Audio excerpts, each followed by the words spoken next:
政府推广全民国防的概念，即马煞传出讲6都的民防人数除了桃园以外，这人是比5当前搁较少，而且平均都已经50岁以上啊。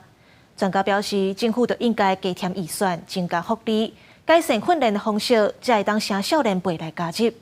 那警政署嘛回应讲，会详细来检讨。网络平台这本9月底出版的古纸绘本，用图画配合文字，要囡仔了解军人保家卫国、和全民国防观念向下扎根。不过，甲2019年6都的民防能力比较，统计到今年9月底，台北减少33人，新北减少189人，桃园增加28人，台中减少9人，台南减少57人，高雄减少86人。除了桃园以外，拢呈现减少，而且这个平均年龄拢在50岁以上。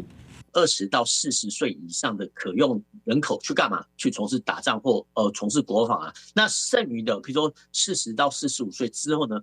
才有多余的人力释放出来从事民防啊。但国民讲，青壮年正是负担工作甲家庭的阶段，若无充足诱因，真难以吸引伫下班了后加一份无薪水的职务。建议政府爱编有够的预算来应用。专家何定辉是分析，要改善这民防无够能力，法治民家组织结构拢要调整，交无甲训练方向嘛及时来补位资源。医疗啦，或包括交通啊、治安维持啊、通讯的回复啊或替代啊，都会变成是民防可能会触及涉及的业务。以这样的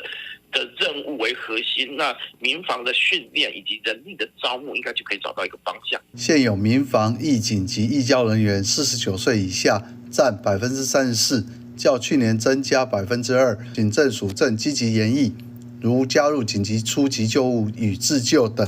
对年轻人具有吸引力之训练课程。警政署强调，警察机关民防义警甲义教这协群的民力编组运作所需要相关经费，是各县市政府的权责，会继续协调各警察局积极向地方政府来争取民防相关的福利，像是协群费、装备的添买，希望吸引更加多人加入民防的团队。